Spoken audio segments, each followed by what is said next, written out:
नमस्कार, आप देख रहे हैं बेबाक। मैं अभिसार शर्मा। जी हां, पिछले 2 सालों से यानी कि लगातार 2019 से कश्मीरी नेताओं को गाली देना, कश्मीरियों को गाली देना, वहां की लड़कियों को गाली देना और आज मोदी सरकार को आखिरकार कश्मीरी नेताओं को बुलाना पड़ा दिल्ली में और उनके साथ बैठक करना पड़ा। मैं उनके मायनों को समझाऊंगा, मगर सबसे पहले आपको बताना चाहता हूं उस बैठक से सबसे बड़ी बात क्या सामने उभर कर आई। आपके स्क्रीन पर यह हैं फारूक अब्दुल्ला। यह हैं जम्मू कश्मीर के पूर्व मुख्यमंत्री और जैसे कि आप जानते हैं वाजपेयी सरकार में मंत्री भी थे। उन्होंने कहा कि दिल्ली की तरफ से जो सबसे बड़ा कॉन्फिडेंस बिल्डिंग एक्सरसाइज होगा, यानी कि कश्मीर और दिल्ली के हुक्मरानों के बीच में जो सबसे बड़ा विश्वास बढ़ाने वाला कदम होगा, वो तब जब आप कश्मीर को, जम्मू कश्मीर को एक बार फिर राज्य का दर्जा दे दें। अगर वाकई 5 अगस्त का फैसला, जो 5 अगस्त को जो पार्लियामेंट में हुआ, उसका मकसद ये था कि जम्मू कश्मीर को पूरी तरह से हिंदुस्तान के साथ मिला दिया जाए, तो फिर ये जो हमें अलहदा करके हमारा डिलिमिटेशन हो रहा है, तो फिर ये तो 5 अगस्त को डिफीट करता है। If the whole purpose was to bring Jammu and Kashmir at par with the Union, then separating us by having a separate delimitation only for Jammu and Kashmir defeats the very purpose of 5th August. So you have to decide. If the idea was to bring us at par, then treat us at par. You can't treat us at par in other respects, but where it suits you, then you treat us as a separate entity. जैसे कि आप जानते हैं कि आज से 2 साल पहले कश्मीर से जो है राज्य का दर्जा छीन लिया गया था और उसे 2 यूनियन टेरिटरीज में तब्दील कर दिया गया था। यही नहीं, वहां धारा 370 लगा दी गई थी। तो इस वक्त की बड़ी खबर है ये। मगर इन तस्वीरों को देखिए दोस्तों, प्रधानमंत्री नरेंद्र मोदी मुलाकात कर रहे हैं यहां पर उन लोगों से जिन्हें अमित शाह ने गुपकर गैंग का नाम दिया था। आप देखिए, यहां पर आप सज्जाद लोन को देख सकते हैं, महबूबा मुफ्ती को देख सकते हैं, उमर अब्दुल्ला को देख सकते हैं, फारूक अब्दुल्ला को देख सकते हैं, गुलाम नबी आजाद को देख सकते हैं, तमाम नेताओं को देख सकते हैं जिनसे प्रधानमंत्री नरेंद्र मोदी मुलाकात कर रहे हैं। मगर मैं आपसे एक सवाल पूछना चाहता हूं, आखिर क्यों आप इस गैंग से मुलाकात कर रहे हैं? क्योंकि अमित शाह ने किसी और ने नहीं, बल्कि इन्हीं लोगों के बारे में जिनसे मुलाकात कर रहे थे, उन्हें गुपकर गैंग का नाम दिया था। गैंग यानी माफिया, गैंग यानी अपराधी, और आज आप उस गैंग से मुलाकात कर रहे हैं। आज मैं पूछना चाहता हूं मोदी सरकार से, यह आपकी कश्मीर नीति की हार नहीं है तो आखिर क्या है? आखिर क्यों 2 साल पहले तक आप जो है अपनी मूछें तरेड़ रहे थे और अब आपने घुटने टेक दिए हैं उन लोगों के सामने जिन्हें आप गैंग गैंग गैंग का नाम दे रहे थे? और आपकी देखा देखी, आपका जो पालतू मीडिया है वो लगातार इन्हें गुपकर गैंग बुलाता था। आपने देखा होगा दोस्तों, तमाम न्यूज चैनल्स में डिबेट्स होते थे जिसमें महबूबा मुफ्ती को टारगेट किया जाता था, उमर अब्दुल्ला को टारगेट किया जाता था और फारूक अब्दुल्ला को टारगेट किया जाता था। वो फारूक अब्दुल्ला जिसने जिंदगी भर भारत के पक्ष में ही आवाज उठाई। हमें यही नहीं भूलना चाहिए कि 90 के दशक में जब नरसिम्हा राव ने एक टीम बनाई थी संयुक्त राष्ट्र भेजने के लिए, तो उस टीम का नेतृत्व कर रहे थे सलमान खुर्शीद, जो कि कांग्रेस के नेता थे और मंत्री थे। मगर उस टीम में 2 लोगों ने अहम किरदार निभाया था, फारूक अब्दुल्ला और स्वर्गीय अटल बिहारी वाजपेयी। यह थी हमारी कश्मीर नीति जिसमें हमारे साथ सब होते थे। मगर साल 2014 से कश्मीर का इस्तेमाल कहीं ना कहीं किया गया है भारतीय जनता पार्टी की निजी सियासत के लिए, यानी कि कश्मीरियों को बदनाम करो, कश्मीरियों को टारगेट करो और उसकी एवज में आप वोट हासिल करो उत्तर प्रदेश में, बिहार में, मध्य प्रदेश में, दिल्ली में। इन्होंने यह किया, इसके अलावा कुछ नहीं किया। आज मैं आपसे पूछना चाहता हूं, जिन्हें आपने गैंग बताया, आखिरकार आप फिर उनके साथ मुलाकात क्यों कर रहे हैं? मुझे इस उक्ति का, इस प्रोवर्ब का इस्तेमाल करना तो नहीं चाहिए, मगर मैं मजबूर हूं। यह थूक के चाटने वाली बात नहीं है तो आखिर क्या है, मुझे बताइए। तो आपके जहन में एक सवाल होगा कि आखिर मोदी सरकार यह करने को क्यों राजी है? इतना बड़ा यू टर्न मोदी सरकार ने क्यों किया? तो आपको इन 3 देशों पर निगाह डालनी पड़ेगी, चीन, अमेरिका और पाकिस्तान। दोस्तों, कश्मीर को लेकर आपको समझना होगा कि चीन और पाकिस्तान दोनों की तरफ से भारत को लेकर हॉस्टिलिटी लगातार बढ़ रही है, यानी कि उग्र तेवर इन 2 देशों के भारत को लेकर लगातार बढ़ रहे हैं। लगातार ये दो देश भारतीय कश्मीरी हितों को टारगेट कर रहे हैं। और यही नहीं, तीसरा पहलू है अमेरिका। जैसा कि आप जानते हैं कि अमेरिकी सेनाएं अब अफगानिस्तान से उठेंगी। तालिबान के साथ बातचीत की जा रही है जिसमें भारत भी शामिल है। अब यही सवाल किया जा रहा है कि अमेरिका नहीं चाहता कि एक तरफ तो वो अफगानिस्तान से हट जाए और फिर भारत और पाकिस्तान के बीच में तनाव नए सिरे से शुरू हो जाए। तो मेरे सूत्र ये कह रहे हैं कि अमेरिका का लगातार दबाव था भारत के ऊपर कि वो अपनी कश्मीर नीति को लचीला बनाए। और अमेरिका बार बार याद दिला रहा था प्रधानमंत्री नरेंद्र मोदी को कि आपको कुछ अलग से करने की जरूरत नहीं है। आप याद रखिए इस शख्स को, स्वर्गीय अटल बिहारी वाजपेयी। अटल जी ने हीलिंग पॉलिसी लेकर आए थे और उसी हीलिंग पॉलिसी का नतीजा यह था दोस्तों कि 2002 से लेकर 2014 तक कश्मीर के अंदर काफी हद तक शांतिपूर्ण माहौल था।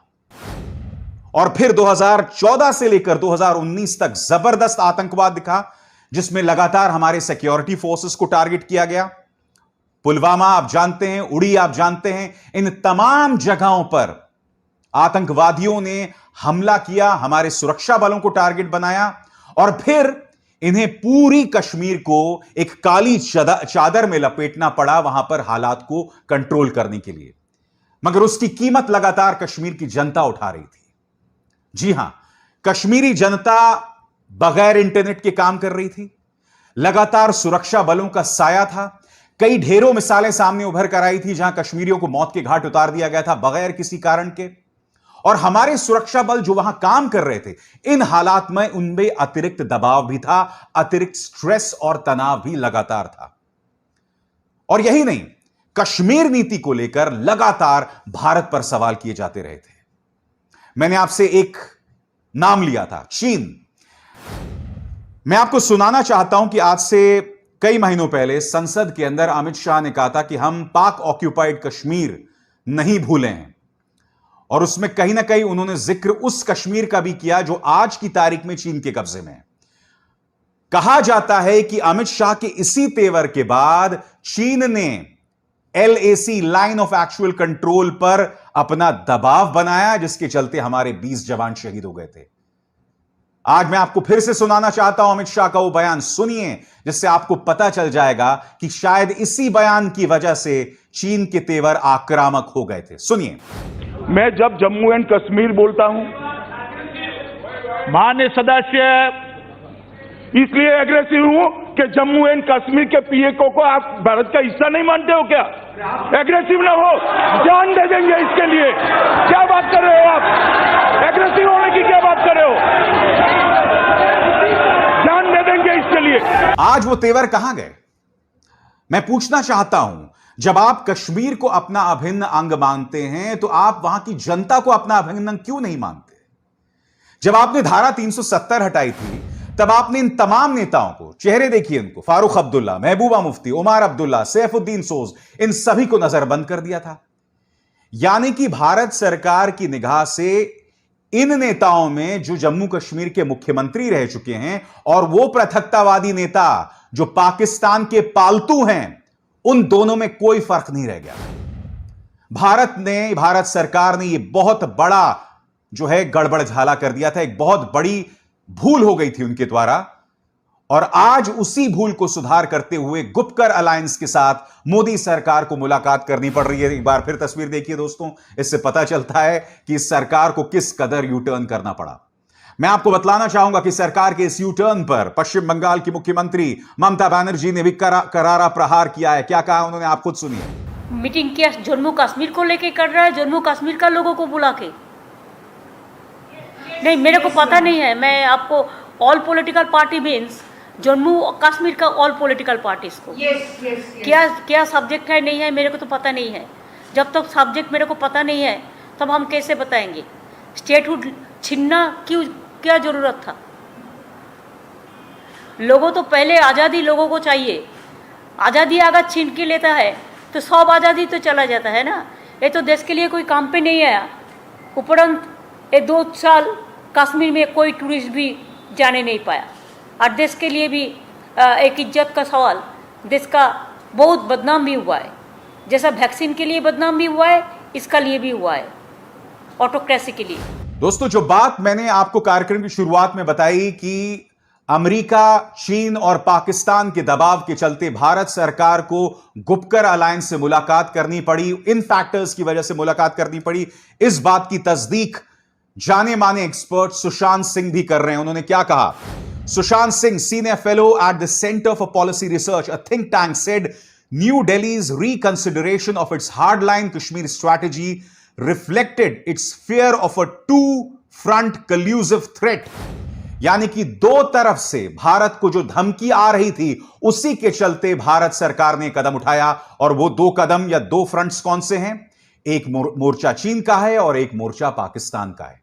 भारत नहीं चाहता कि चारों तरफ यह तनाव पैदा हो जाए। आगे he added that the shift followed pressure from the US, which is eager for improved relations between India and Pakistan as it prepares to pull its troops from Afghanistan। यह दबाव कहीं ना कहीं अमेरिका के साथ आया है और अमेरिका चाहता है कि भारत और पाकिस्तान में संबंध सुधरें, और वो इसलिए सुधारना चाहता है क्योंकि वो अफगानिस्तान से अपनी सेना हटा रहा है। वो नहीं चाहता कि भारत पर दबाव, अमेरिका पर दबाव जो है वो बढ़ जाए। तो यह बात मैं सिर्फ नहीं कह रहा हूं, जाने माने एक्सपर्ट्स भी यह बात कह रहे हैं, और यह बात कहीं ना कहीं भारत सरकार को समझनी पड़ेगी। और सिर्फ भारत सरकार ही नहीं, यह करारा तमाचा है भाजपा के प्रचार तंत्र पर, क्योंकि अब तक वो लोग इन नेताओं को गाली देते थे, आज खुद प्रधानमंत्री इनसे मुलाकात कर रहे हैं। मैं इसका स्वागत करता हूं और मैं उम्मीद करता हूं कि जिस तरह से स्वर्गीय अटल बिहारी वाजपेयी ने हीलिंग पॉलिसी की शुरुआत की थी, जिसका असर हमने जम्मू कश्मीर में देखा था, प्रधानमंत्री नरेंद्र मोदी अपने जो उनका राजनीतिक सोच है उससे बाहर निकल के, उस राजनीतिक चरित्र से बाहर निकल के खुद एक ऐसी मिसाल देंगे जिससे आने वाले वक्त में लोग याद करेंगे। मैं जानता हूं कि यह वो गवर्नमेंट है जिसने सिर्फ और सिर्फ कश्मीर का इस्तेमाल राजनीति के लिए किया है, मगर मैं उम्मीद करता हूं कि मोदी सरकार इससे बाज आएगी और प्रधानमंत्री एक ऐसे चरित्र का परिचय देंगे कि आने वाले दिनों में कश्मीर और जो बाकी भारत का हिस्सा है उनमें जो दूरियां हो गई थी उसे हम पाट पाएंगे। मैं फिर दोहराना चाहता हूं दोस्तों, कश्मीर इस देश का अभिन्न अंग है, मगर कश्मीरी भाई बहन भी हमारे हैं। यह एक बहुत ही संवेदनशील रिश्ता है, बहुत ही सेंसिटिव रिश्ता है। हम यह नहीं भूल सकते कि उस सेंसिटिव रिश्ते के लिए हमें मेहनत करनी पड़ेगी। हम सिर्फ उत्तर प्रदेश, मध्य प्रदेश, राजस्थान में इस मुद्दे पर सियासत करके वहां हालात नहीं सुधार सकते। वहां इसके चलते हालात और बदतर होंगे। आपने धारा 370 सिर्फ इसलिए हटवाया था क्योंकि आप सियासत करना चाहते थे, इसके अलावा और कुछ नहीं। हकीकत यह है और कुछ नहीं।